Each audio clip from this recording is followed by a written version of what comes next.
Hello, everybody. I'm Amy Skinner, and with me is my good friend Greg Dial. He's a bona fide cowboy, giving me all the street cred that I need. And he is in Blanco, Texas. That's correct. Yeah. Yes.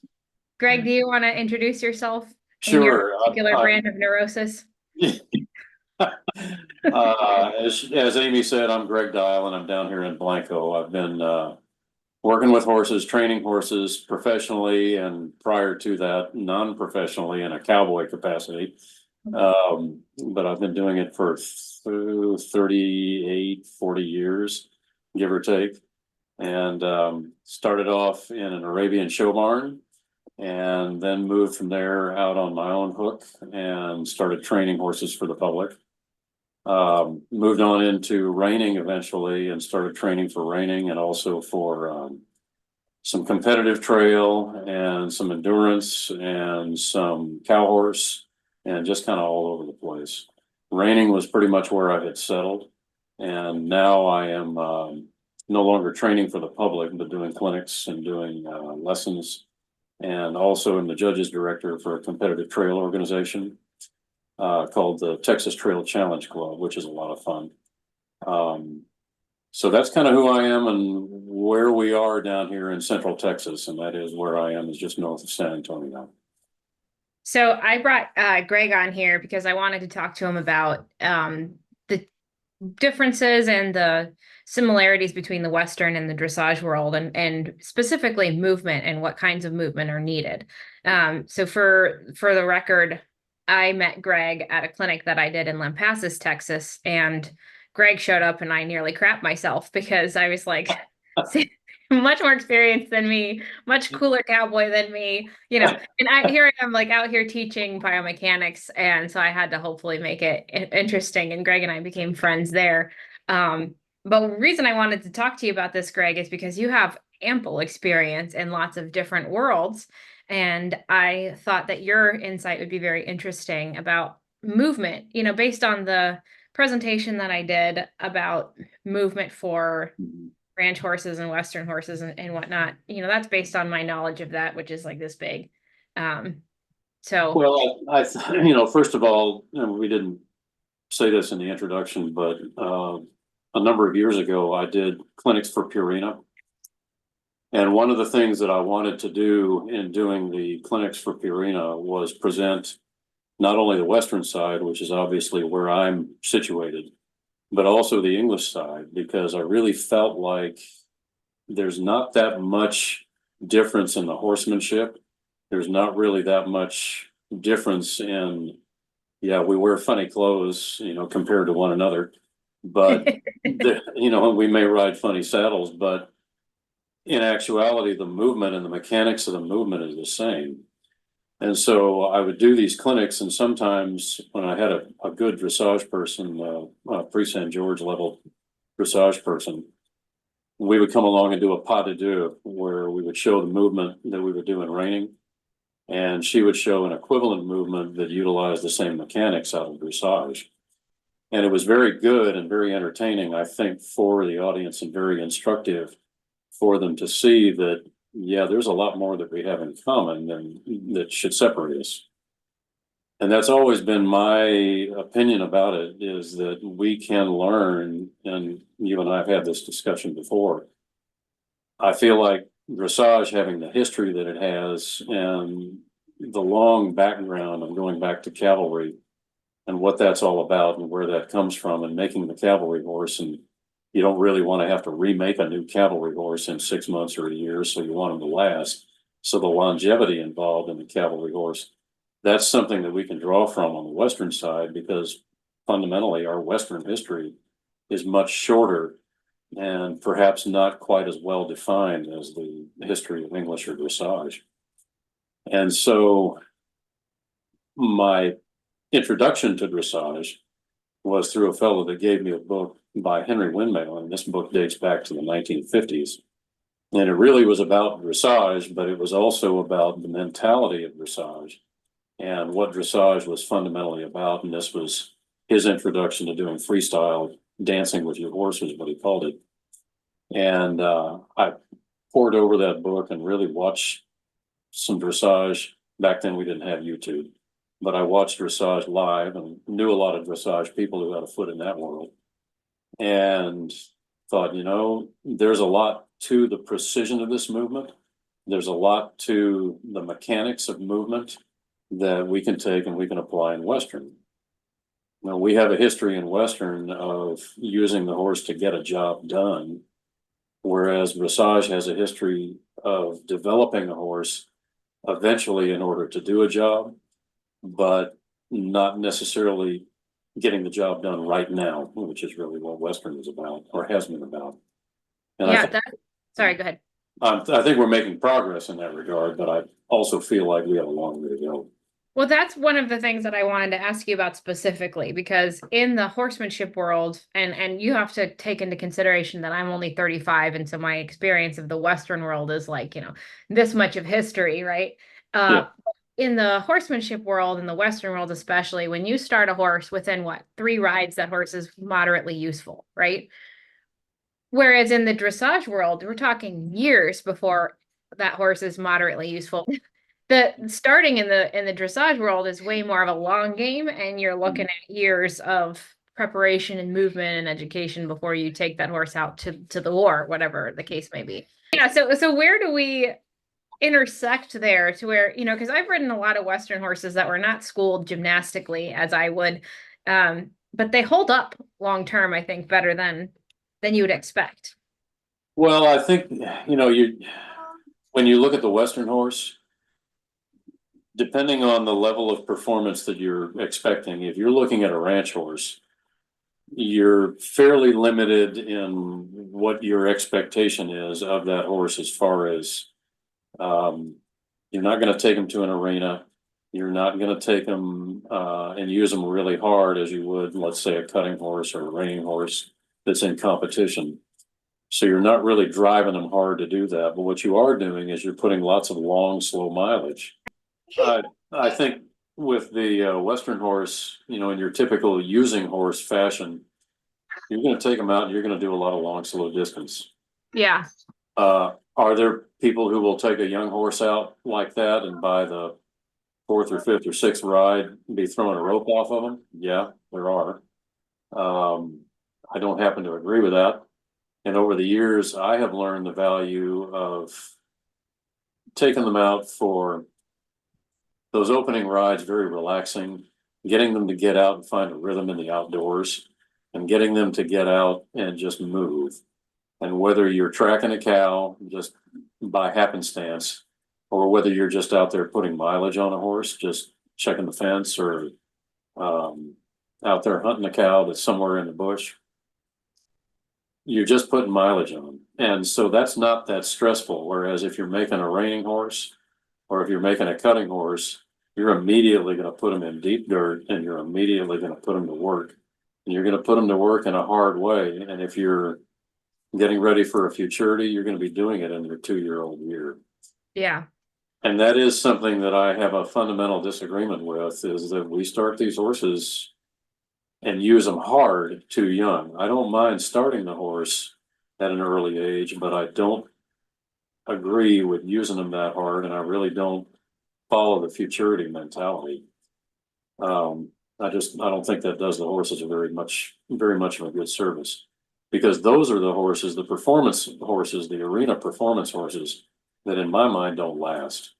Yeah. Kind of a trope almost, that your cutting horses that go to the futurity, once you get them out of the futurity and you get a few more shows under their belt, you send them to the breeding shed and they're done. Their hocks are blown out, their knees are blown out. There's not as much attention paid to the longevity of that kind of a horse as I think that there ought to be. So I think, obviously there's a difference in classical dressage versus modern dressage. So we were talking about the difference between your modern performance and your sort of classical performance. I think the cool thing that your Western disciplines or your ranch working disciplines, we're talking about like utilitarian, not necessarily performance, and the classical horsemanship of dressage, the thing that they had in common was being utilitarian, right? You used right. to have to, like, if you read Xenophon's Art of Horsemanship, he was galloping those horses up and down steep hills to keep them hardy and agile, right? And we Right. don't tend to do that in the dressage world anymore a whole lot. Well, I think that, and this is a kind of a, I think that you've seen a divergence both on the dressage side and on the Western side between what they were intended to be. And so the comparison that I used to use when I was doing the clinics was on the Western side, reining, for example, is intended to show the attributes of a good cow horse, but in a dry work setting where you Yeah, don't have a cow in front of you.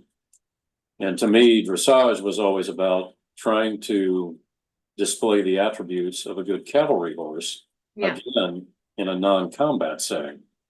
And so I think that the two had similar goals, but I think that that's become very divergent from the original plan.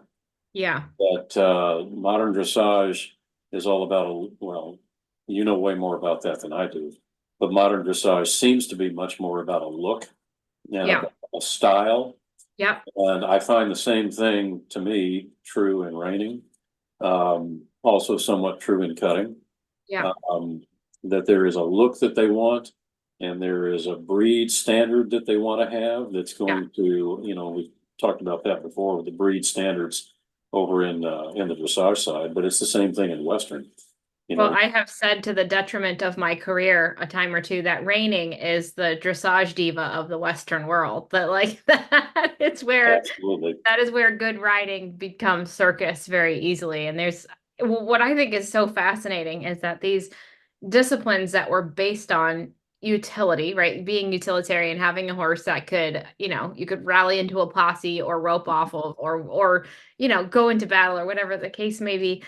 Now it comes with like your chosen discipline comes with a look, a breed type, and like your certain matchy tack, or you're like in the Western world, you get the long nails and the bangles and the like, Yeah. the curly hair. Like you can kind of pigeonhole somebody's discipline based on their fashion choices now, which is just very interesting to me. So, a little story about that. When I was up in Lampasas, which was where I did most of my reining work, I shared an arena and shared a lot of the space up there with both a roping trainer and later on a cutting trainer. Huh? And in both cases, they had assistant trainers who were riding. I mean, these guys had 40 head of horses out there. Me, I had at most 13. And I would take these reining horses and I would ride them in the arena 3 days a week and then go out and let them go out and be a horse and do work, useful work. I mean, it was useful to me, but it got them out and it got them to be more, I guess, better rounded. Yeah. And so we go out and we trail, we go out and we do an 8 mile loop and go do it at a long trot, for conditioning. And so these young, and by and large, they were young crash test dummies. These young trainers, assistant trainers, would come up to me and say, "Hey, can we come ride with you out there? Because we don't get to do that on these horses." And these are some pretty highly bred cutters and some pretty highly bred roping horses. And my response to them ultimately became, "Yeah, you can come ride with me as long as you don't get my ass bucked off because you can't Yeah. handle your horse in the great outdoors." Yeah. Because those horses are not used outdoors that much. And so you take these really expensive and really highly bred cutting horses out there, out on the trail and out there in the trees and out there in the wide open spaces. And these horses could not handle it because they were just not conditioned to that. And Yeah. so they weren't as well rounded in that regard as the horses that I was trying to make, but I was trying to make a different kind of horse. So I do think that that was always the goal was, yes, this is a horse that you can take out and you can take to the branding pen, you can take outside and work them on the fence. You can go out there and you can gather, you can go out there and rope off of them. You can do just about anything you need to do with them, just as with the cavalry horse. There's all kinds of stuff that you can do, which is the basis of 3 day eventing where you do the cross country, the stadium jumping, and the dressage. And I don't think that we have that kind of versatility as much anymore. Yeah. I'm glad to see that in one of the biggest, fastest growing areas is in the ranch horse versatility area, because that to me displays what the Western horse is supposed to be about. Then we can talk about correct movement in those ranch horse classes that they do.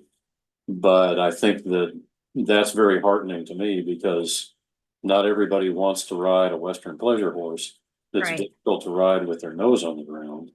And not everybody wants to ride a reining horse that may look good in the reining pen, but can't do anything other than that. So, So, so what, uh, again, you're talking about the ranch horse versatility as a positive move in the Western direction.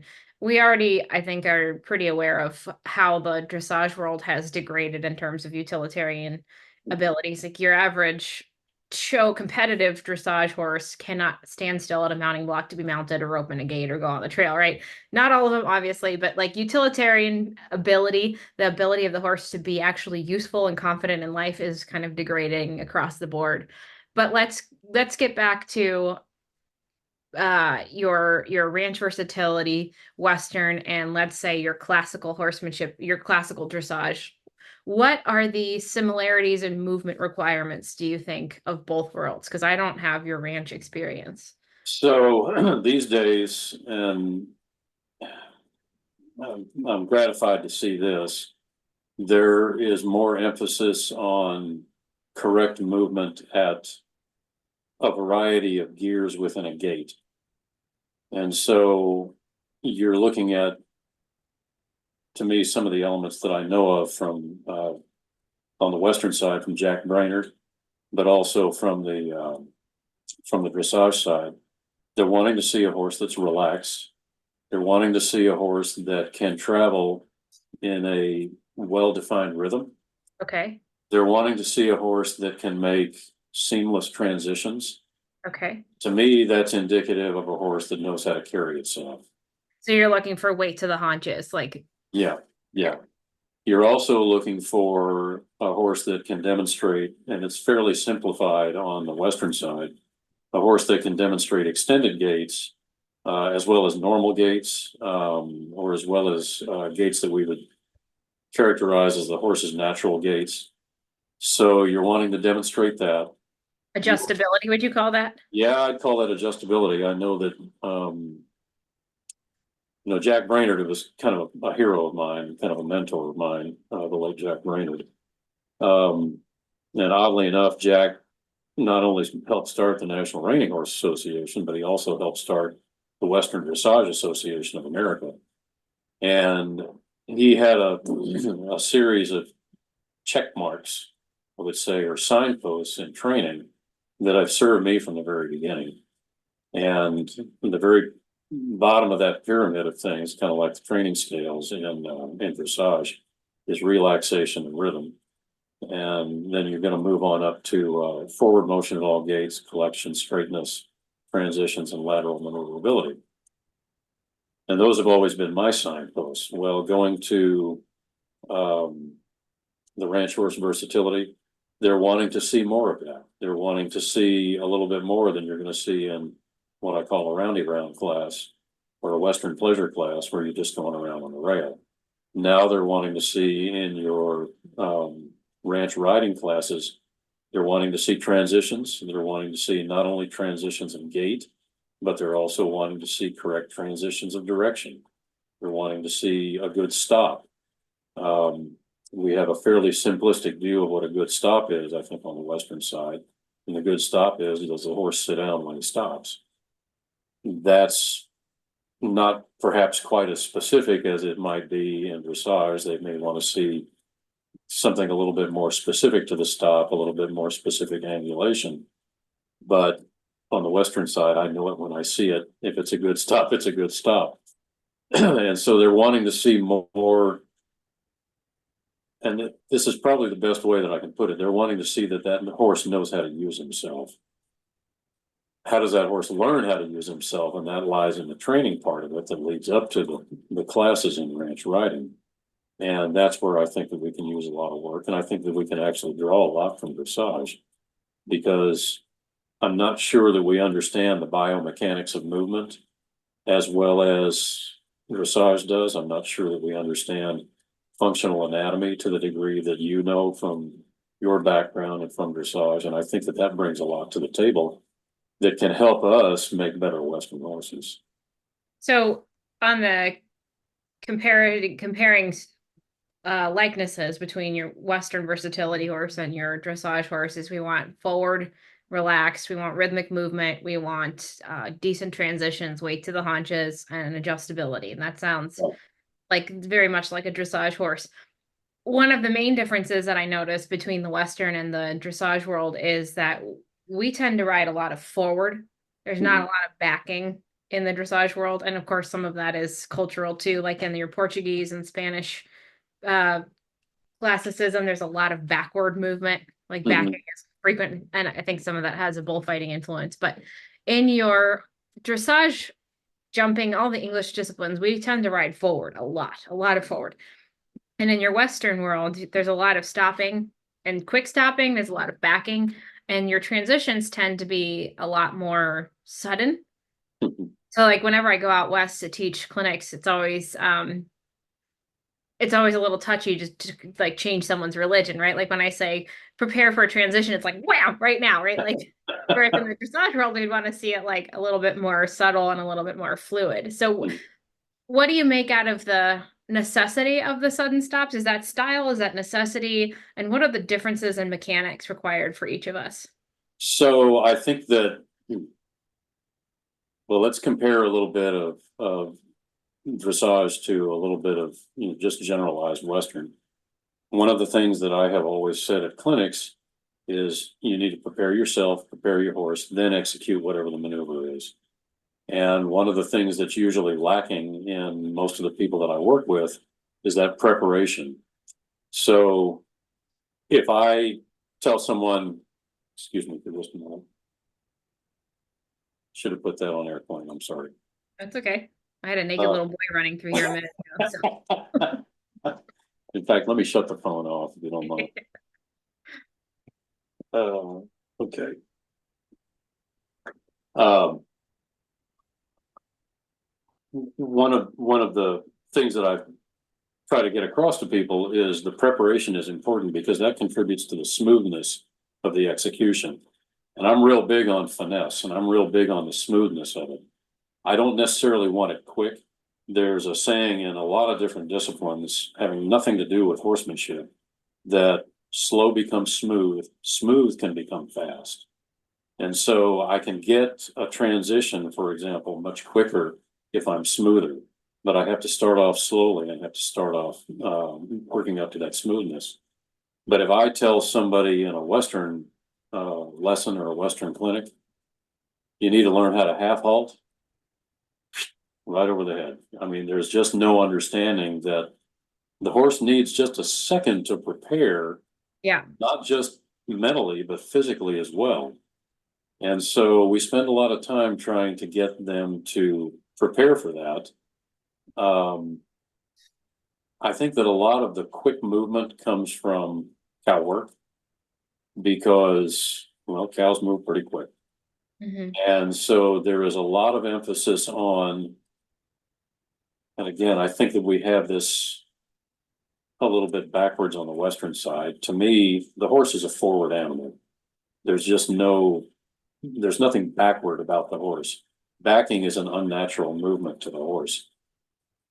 But there's a big body of thought that you get the horse to get on their back end by backing them up rather than by driving them forward and driving them up into the bridle and having that forward motion change direction into a back movement.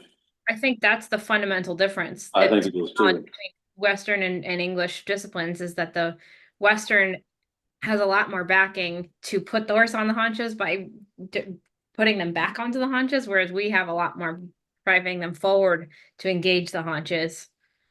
Of course, depending on the style of dressage, but there's a lot more forward movement in order to create that balance. And one of the things that I see from that on the Western side is there are a lot of horses that have learned that backing, and that becomes kind of their go-to to avoid going forward. Mhm. Because going forward to them is, well, that's work, and the backing is, well, I can back up, and the rider really can't do anything about it, and so that's my go-to to evade. Yeah. And I see a fair amount of that, but I also see what I think is too much emphasis on backing. I work with a couple of eventing barns, and in those eventing barns, the horses that come in very often don't know how to do things like backing. They might have never done it. They may have never done it. That's exactly right. And not just backing under saddle, but backing on the ground too. And it's a Yeah. foreign for them.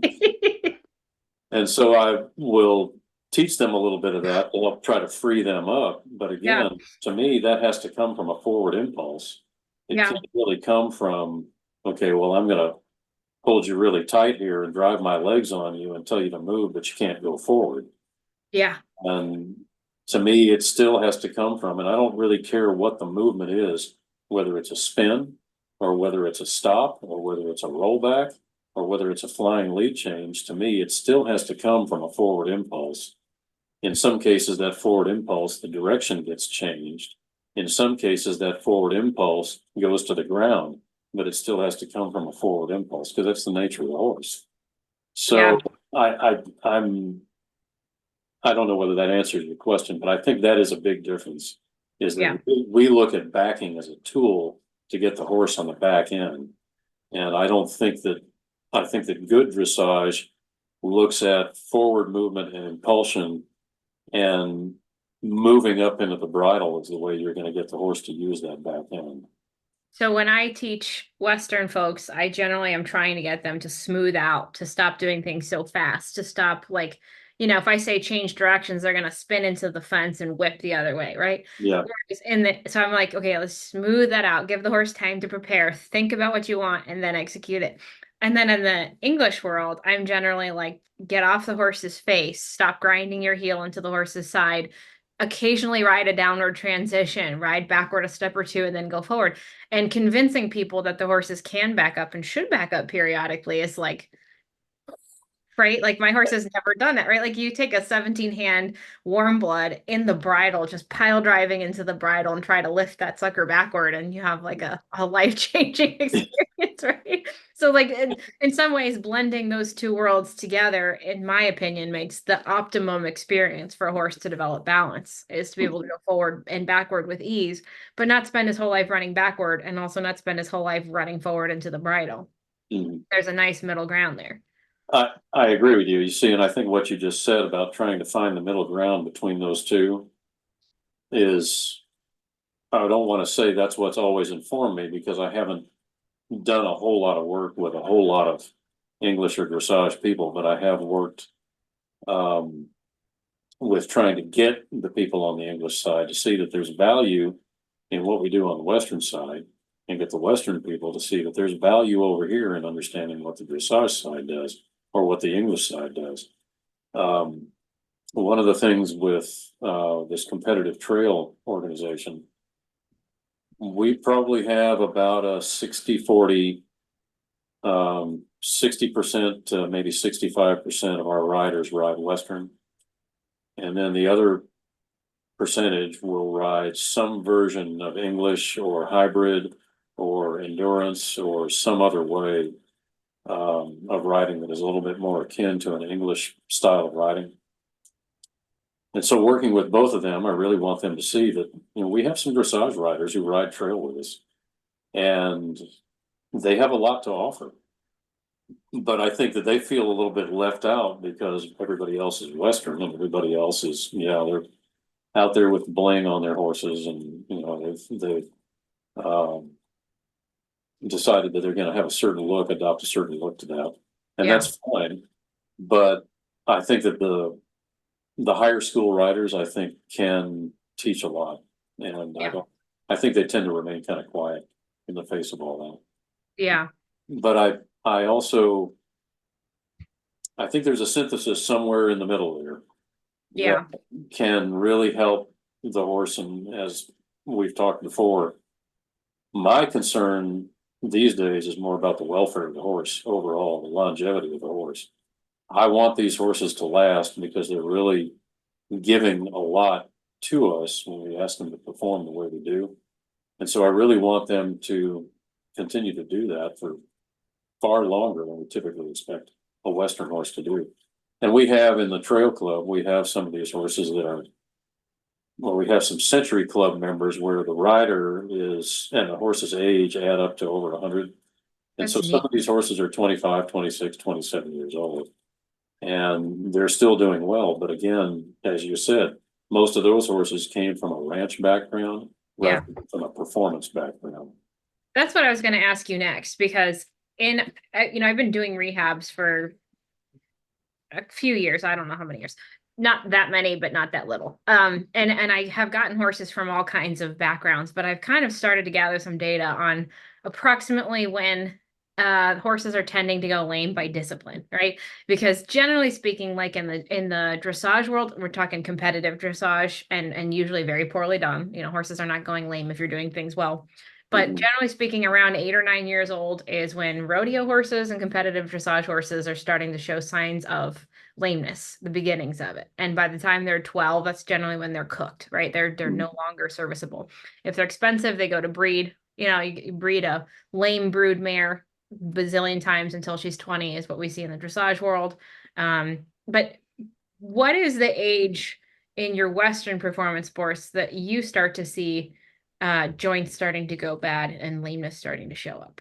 If you've noticed. It depends on the discipline. I would say that it's not uncommon to see cutting horses pretty much be done by the time they're 8. If Yeah, they're there's super something about competitive. 8. Yeah, I mean, there is something about, that kind of age range there where they've actually, they may have suffered some OCD issues early on Yeah, because it started so young. And that contributes to the fact that, well, by the time they get to 7, 8, 9 years old, there's been a lot of wear and tear on the cartilage in the joints. And so yeah, they're just done with the joints at that point. Um, the reining horses, I think, typically tend to last a little bit longer. Cutters mhm, have to work under some really brutal conditions. I mean, it's deep dirt and it's hard stopping and it is fast movement, fast, short bursts of movement in deep dirt. And but it's pretty rough. yeah, Um, and I'm not against cutting. I enjoy it, but I'm also aware of the fact that there's a lot of wear and tear going on there. yeah, Um, your other horses, when you move up to or move across to your Western pleasure horses, your Western horsemanship horses, there's not near the wear and tear on them, but by and large, a lot of them don't move very correctly for their conformation. And that's something that I see is there's no adaptation to the conformation of the horse. They need to shape into this frame and they need to travel in this frame. And if they're not traveling in this frame, then they're going to get sent down the road. but you're saying that the Western pleasure horses are lasting a little bit longer than the cutting and the Well, reining. they don't typically have to work in dirt that deep. Yeah, yeah, They do tend to work on their forehand a lot more. yeah, And they do tend to carry themselves in a way that is not utilizing where the engine is. The engine's in the back, and a yeah. lot of these horses are driving from the front.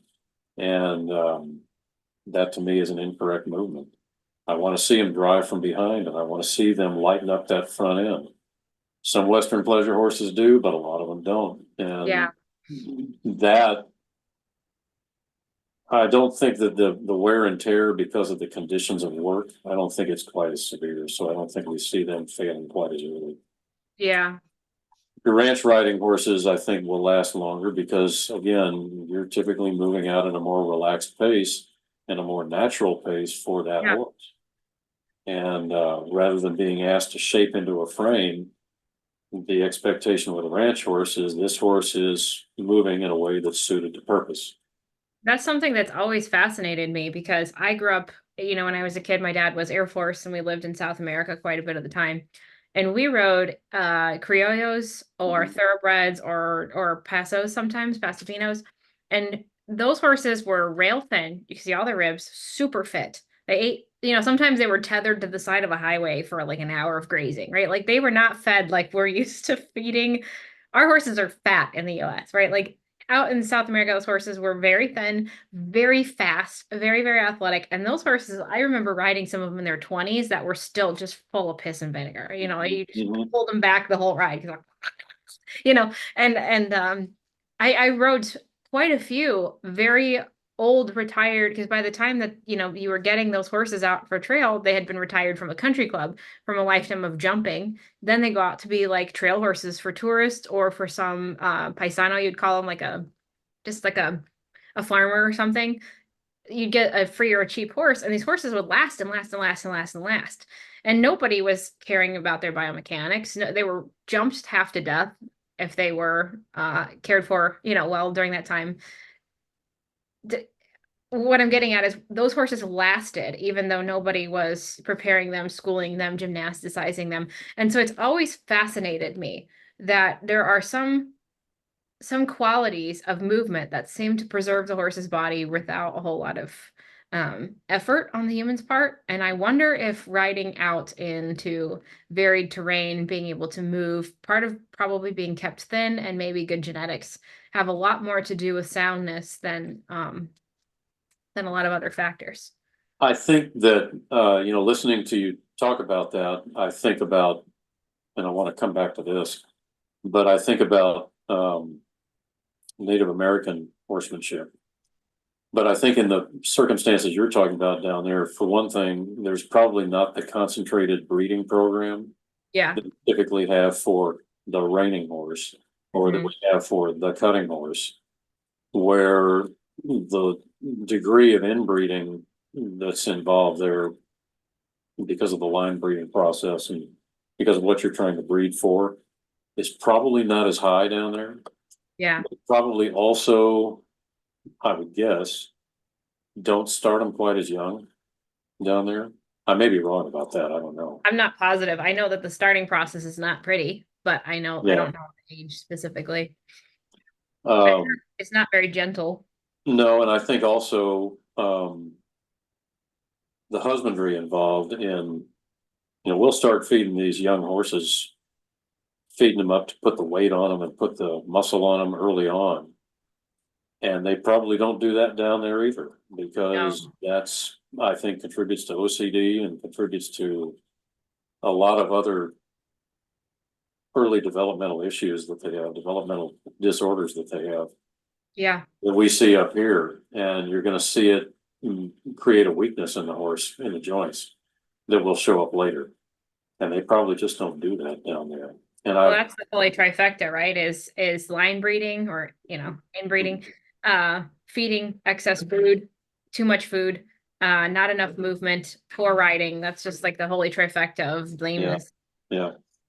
And I've often wondered, and I don't think we have a whole lot of history or a whole lot of data or information on Native American horsemanship. Yeah. I'd love to know how long did those horses last? Because Yeah. they're basically making light cavalry horses. How did they Yeah. make light cavalry horses out of feral horses? How did they get that done? When did they start them? How did they gather them? What was Yeah. the process for teaching them to be as useful as they were? Because, I mean, let's face it, as a light cavalry, they were basically undefeated, Yeah. at least on the battlefield. They I'd were, love to know too. yeah, they were basically undefeated. I mean, until we took all the horses away. Yeah. So, what was their process? What made that different? And why were those horses who subsisted on basically nothing but grass superior to the cavalry horses that had to be fed? You had to carry grain for them, you had to carry hay for them. Yeah, you could graze them when you could, but you had to carry their feed for them. And yes, they were higher bred horses. They were the cavalry remounts in the US. They were higher bred, thoroughbred type of horses. And so, yes, they expected to be fed more and the horses needed more in the way of calories. But these other horses were superior for the task that they were doing. So why were they? Yeah, that's something that I think is really fascinating, especially in the modern sport horse world of all disciplines, is we're breeding for traits that are exciting to the sport. We're not breeding for longevity, we're not breeding for soundness, and we're definitely not breeding for intelligence because that tends to make horses that are pretty spicy. Mhm. Like the first time I worked at a warm blood breeding barn, I was shocked at how tolerant they were of very poor handling. Because I remember thinking like, don't get in there with that mama and baby. She'll kick your head off, and the mom was just like, when's it green time? These horses are so placid. And so, I mean, some of them are more energetic than others, but they're highly trainable in the sense that they are very tolerant of human error. And that has really spoiled training, in my opinion, because trainers don't fear horses like they should. I think that as Yeah, a trainer, you should have a healthy sense of your vulnerability and weakness in the game. And we're losing that. I think I think you're right. The other thing that, going back to your experiences down in South America, there's probably, we talk about line breeding and the inbreeding coefficient. There's probably more heterosis in the herd altogether because they probably have more hybrid vigor because they're not bred as closely for a specific purpose. Yeah. And that is, I think, one of the things that we do poorly up here. And there are a whole lot of reasons behind why. I just don't think we're very careful in our breeding. Uh, Yeah. because we don't have the external selection processes that would weed out and cull out some of what needs to be culled out of the gene pool. Um, but I agree with you. When we talk about Hancock horses, and Yeah. the early Hancock horses being the ones that you wanted to be careful with. And there were other breeds. I mean, there were other lines that were the same way. That there were certain things you just didn't do. Yeah. You come to pick up that horse's feet. Well, you didn't do it with your head turned in because you were going to get your face kicked off. Well, we're not as careful anymore. And Yeah. people do things, and I watch people who really, since we don't use horses every day, they don't Yeah. come from a horse background. Yeah. I watch people do things and I look at how tolerant these horses are, and I'm like, I can't believe that horse put up with that. Well, that's something that I think is missing across the board, discipline wide, right? Is that we don't use horses for a purpose anymore. It's for sport and for play. And so across the board, we're losing our horsemanship. We're losing our animal awareness, our animal sense. And we are using the horse. We've always used horses as tools, always. But now you don't really have to get along with one like you used to have to because we're not worried about getting our heads kicked in most of the time. And horses, I would say, are far more trainable than they used to be. Um, we're kind of breeding the horse out of the horse, and we are losing our horsemanship and losing our understanding in the Western and the English world of what is the purpose of the movement you're creating. It's not just a little circus trick. It's like reining is supposed to showcase the moves that you would need for working a cow. But what reining horse do you know that can actually work a cow? Yeah, because they're not bred for it, Right. and that's a heritable characteristic. And so, you breed for the movement over here, or you breed for the look over here, but that's divorced now from what the original intent was. Well, just like in the dressage world, what dressage horse have you ever met that you'd be willing to take into battle? Yeah, right, right. Like, I'm not getting on one of those. Yeah, I'm not getting on, not with a lance or anything else, or a sword or anything else. Right. I do think that what we have lost is, and how many how many horses do you know that can go out and be a pleasure horse? Monday through Friday can pull a plow. Sunday can pull a carriage to church. Saturday can go out and do a match race on Saturday, or go do fox hunting on the weekend or some other pursuit. We just don't have that kind of versatility because we don't use horses all the time. Yeah, I'd love to see us get back to that though. Well, I would too, but I would also love to see the husbandry be a little bit better because there is absolutely nothing about keeping a horse in a stall that to me speaks to the horse's nature. Yeah. That's strictly a matter of convenience for us. And yes, coming from a training background in my case, it's convenient for me to have horses in a stall, but I always try to get them turned out at least some part of the day. Yeah. But they need to be turned out more. They need to be turned out more often. And yes, if you got to go out there and catch them, you're wasting your time. And it's all about time.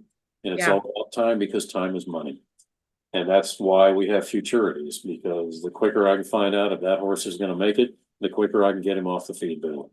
Yeah. Um, so I think that being able to use a horse in the way that we have used horses in the past, yeah, I'd love to be able to get back to that, but that's not the world we live in today. But going back to your ranch horses, your ranch versatility, that's, I think, the main reason. If would you agree that these horses are holding up long term is because of the ample amounts of varied movement that they're offered. Your ranch I, horses. I do, I Yeah, do. that's what Uh, I think is so neat. I think that you see, for one thing, the judging standards are, I don't want to say they're more tolerant, but I think that the judging standards in ranch horse are a little bit more accepting of the fact that conformationally, these horses are all different. Yeah. So they're all going to travel a little differently. I don't think that there's the impulse on the part of the judging to try to put them in a frame. Watch these horses, and if they don't fit into the box, they're not going to place. I don't think that that's the case. I will say yet. I don't think that's the case right now. I think that, okay, well, this horse naturally ties in a little bit higher in the neck, and so he's going to carry his head a little bit higher, but he's still using his backhand when he moves. Um, this horse has a naturally lower head carriage, and so he may look a little bit lower, but he's not heavy on the forehand, and so he's using his backhand too. And so I think there's a little bit more acceptance within the ranch horse judging um, of horses' different ways of going, depending on on how they're put together and how they're built. And so I think that there's a little bit more relaxed expectation of what those horses should look like and what they should be doing when they're out there doing a pattern in ranch riding and when they're out there doing ranch trail. I think that and I think that's a good thing. I think that's a good thing. Yeah. I think Western pleasure, we can talk about Western pleasure till the cows come home, but I think Western pleasure has come to the point that people from outside the industry look at Western pleasure and say, what's the matter with that horse? Yeah. That horse is crippled. Um, that horse is not moving in a natural fashion. And people who don't know anything about horses can see that. And that I think does a disservice to the industry. Yeah. But so we could summarize the whole talk here by saying that we could learn a lot from each other, right? I think that the English world could use a lot more variety of experiences and movement, more backing. Your Western world could smooth things out a little bit and maybe back up a little less and work a little bit more on biomechanics. But if we blended the two together, we might have the perfect experience for horse and person. Yeah, and I think the difference is, there are these sort of syncretic disciplines like Western dressage and like working equitation that take a little bit from here and a little bit from here and try to blend it somewhere in the middle. And I think that there's a big attraction to that for people that, okay, well, I can take a little bit of classical training and I can come do some fun stuff with the Garocha pole and with some ease of handling for working equitation. Western dressage is basically the same thing as regular dressage, only in Western tack and with a somewhat different expectation of the carriage of the horse. Um, and they're very popular, and I think that's great That is great. because I think that there's a lot to be learned from both sides. I think that the Western horse tends to travel in a more relaxed way, and one of the differences that I used to point out to people in these clinics when I was working with Purina was that your Western horse exhibits carriage predicated on what that horse's job at that moment is going to be, and Yeah. that horse knows how to do that. And I think that your dressage horse carries himself based on what the rider anticipates the next maneuver is going to be. Yeah. And so there's more reliance on the rider. That was something I wanted to talk to you about, but we're going to need a whole new call to talk about Okay. that. I Okay. circled that on my piece of paper that I really Okay. want to talk about that, but we're Okay. almost at time. Okay. But no, I think you're right. I think that again, and it goes back to what I've tried to say for a long time, and a lot of other people have too, that there's more that should bring us together than should keep us apart. That the Western side can learn a lot from dressage and biomechanics, and the English side can learn a lot from the way that we expect our horses to be relaxed and expect our horses to get out and move. So, But yes, we could summarize the ideal training, regardless of discipline, as the training that provides confidence, the ability to go forward using the haunches, and a horse that can hold up over time, soundness wise, right? yes, and Disciplines are creating yes, and I think you've also got to throw in there that we both have the expectation or the desire, I shouldn't say expectation. We both have the desire for that horse to be relaxed. And that is what helps bring that confidence forward, is that relaxation and rhythm. So, very cool. Well, thanks so much for your time, Greg. This was yeah, really you bet. fun. I circled and wrote on my paper that I want to talk about the difference in how we use our aids and for what purpose, but Sure. we'll need a whole another day for that. Let's do it. All right. Well, thanks, Greg. That was You really bet. fun. I will catch you next time. You got it. Thanks, Amy. Thanks for having me. You bet. Bye. Bye bye.